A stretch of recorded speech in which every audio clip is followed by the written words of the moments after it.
Alhamdulillah. Bismillahirrahmanirrahim. Nahmaduhu wa nusalli ala rasulihil karim, amma ba'd. Allah subhanahu wa ta'ala al-Khaliq yang menciptakan kita, suami istri, diciptakan oleh Allah, dan seluruh makhluk, baik yang tampak manusia, hewan, maupun yang tidak tampak di kalangan jin. Jadi semua diciptakan oleh Allah subhanahu wa ta'ala.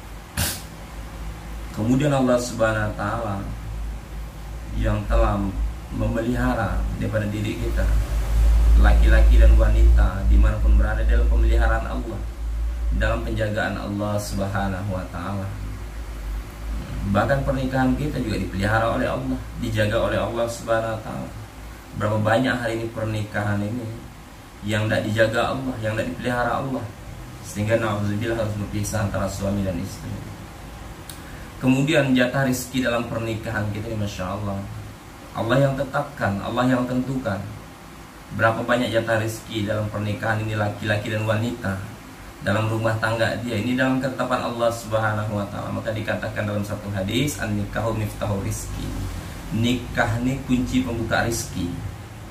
Makanya ketika dua orang dia telah menikah, Masya Allah, jatah rezeki dia ini terbuka. Jatah rezeki daripada laki-laki, jatah rezeki daripada wanita, kemudian bersatu dalam pernikahan. Kemudian Allah takdirkan memiliki keturunan yang membawa jatah rezekinya juga, Masya Allah. Kemudian Allah subhanahu wa ta'ala ini as-sami' yang maha mendengar. Maka setiap apa yang kita lakukan dalam pernikahan kita, dalam rumah tangga ini, dengar oleh Allah.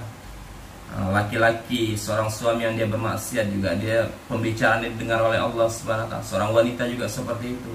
Mungkin dia dengan tetangganya menghibah, memfitnah dan lain sebagainya, Masya Allah, seorang istri ini, maka dia pun didengar oleh Allah.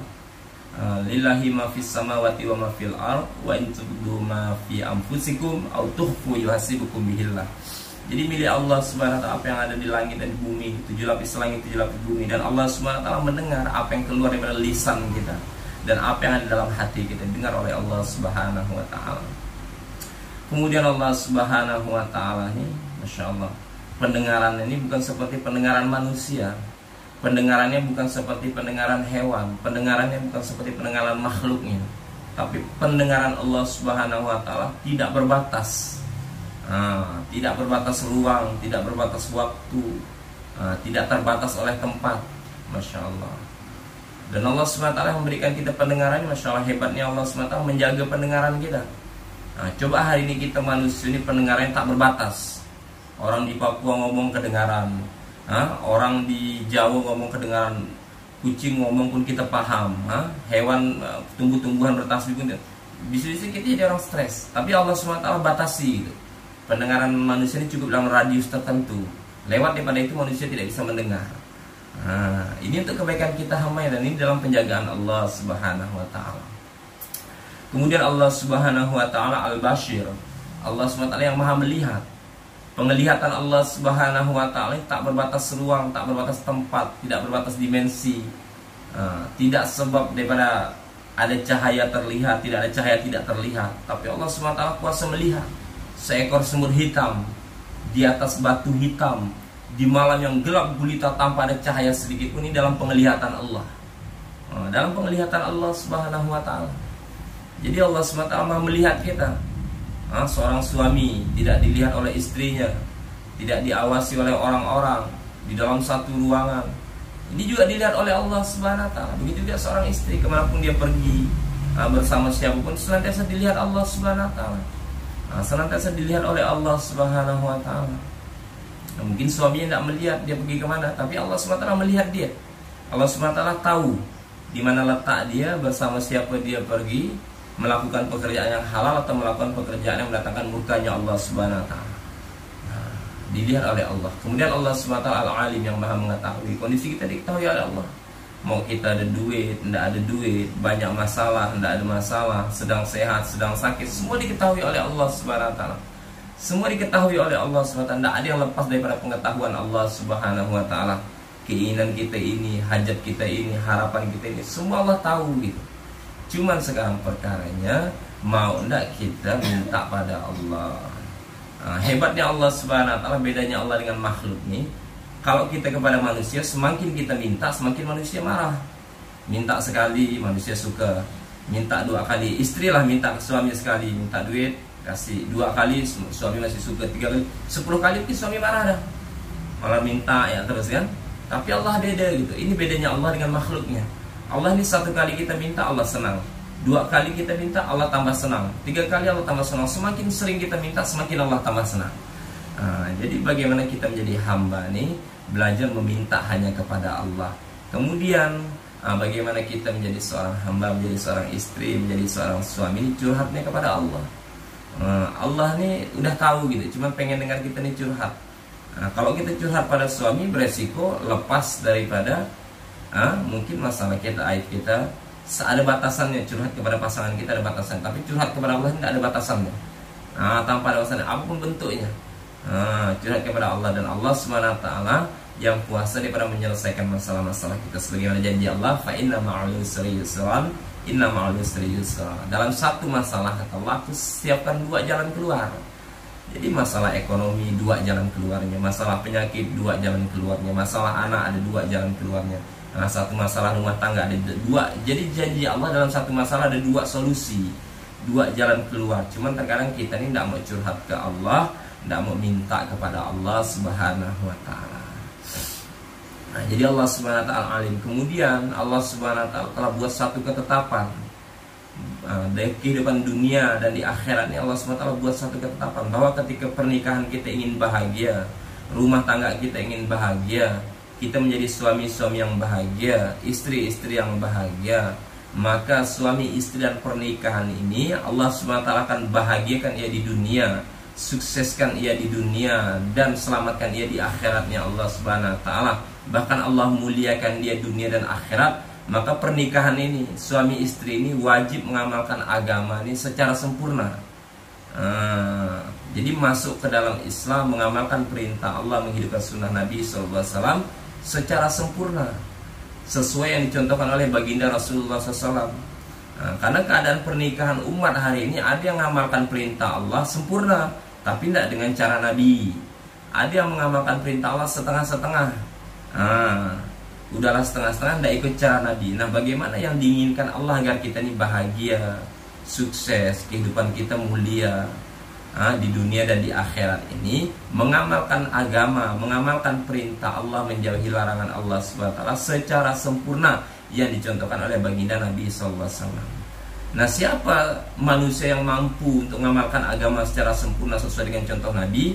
Mereka lah para sahabat radhiyallahu anhum. Masya Allah, para sahabat ini manusia-manusia seperti kita, makan nasi juga, kemudian menikah juga, punya keturunan juga, bekerja juga, ada masalah ekonomi, ada masalah hutang piutang, ada masalah keluarga, ada masalah penyakit yang bermasalah juga kehidupan mereka, tetapi mereka mampu untuk mengamalkan agama ini secara sempurna sesuai yang contoh oleh baginda Rasulullah SAW. Sebagaimana dikisahkan pernikahan sahabat radhiyallahu anhu, masya Allah, ada salah satu pernikahan sahabat, Allahu Akbar, rumah mereka rumah yang sederhana, lantainya dari tanah, atapnya dari jerami, dindingnya daripada tanah-tanah, ya kan? Tapi mereka bisa katakan baiti jannati, mereka katakan rumahku ini surgaku.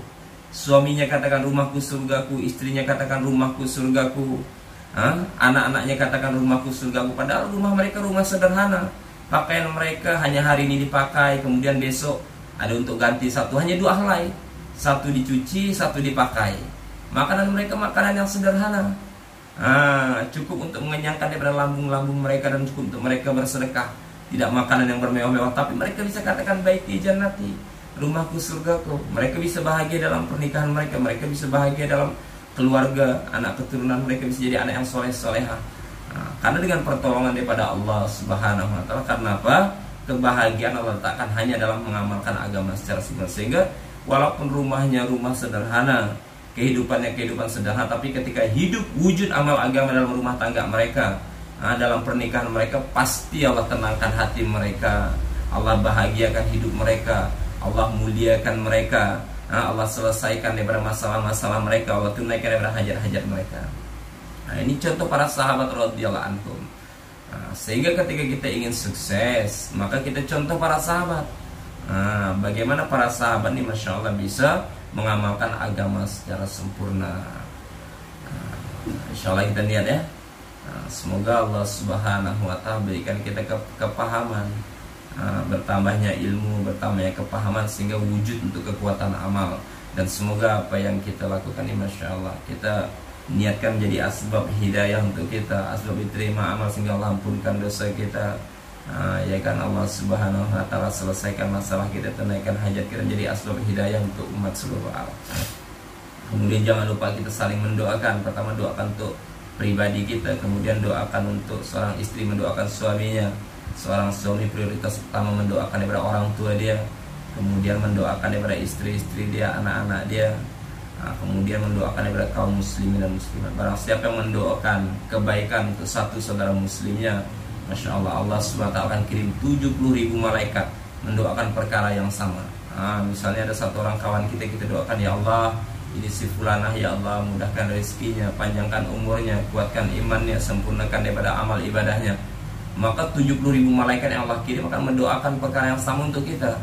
Kalau malaikat yang doa pasti diterima oleh Allah, pasti dijawab oleh Allah. Doa kita mungkin belum tentu dijawab. Maka jangan pernah bosan untuk mendoakan saudara muslim kita, Masya Allah. Kemudian mendoakan daripada orang-orang yang telah menzalimi kita juga, didoakan kebaikan, didoakan hidayah. Mendoakan keburukan di saat kita terzalimi bukan sebuah kesalahan, tapi akan berakibat tercabutnya hidayah pada diri kita. Ketika hidayah tercabut, Masya Allah, beramal soleh terasa berat, bermaksiat terasa mudah. Beramal soleh terasa pahit, bermaksiat terasa nikmat. Jadi jangan sampai hidayah ini tercabut, na'udzubillah. Maka senantiasa kita hari-hari minta hidayah kepada Allah agar dikekalkan dalam hidayah, istiqomah dalam hidayah. Dan kemudian ketika kita mendoakan hidayah untuk orang yang baik dengan kita ataupun yang zolim dengan kita, nanti Allah akan kirim malaikat yang mendoakan kekalnya hidayah untuk diri kita, insya Allah ya. Yang benar datang daripada Allah SWT, yang salah pada kebaikan saya pribadi. Niat mengamalkan taklim ini sempurna di tempat yang sama, istiqomah di waktu yang sama, dan untuk niat untuk mencari keridhaan Allah Subhanahu wa Ta'ala. Subhanallah bihamdihi, subhanallah bihamdika, asyhadu an la ilaha illa anta, astaghfirullah.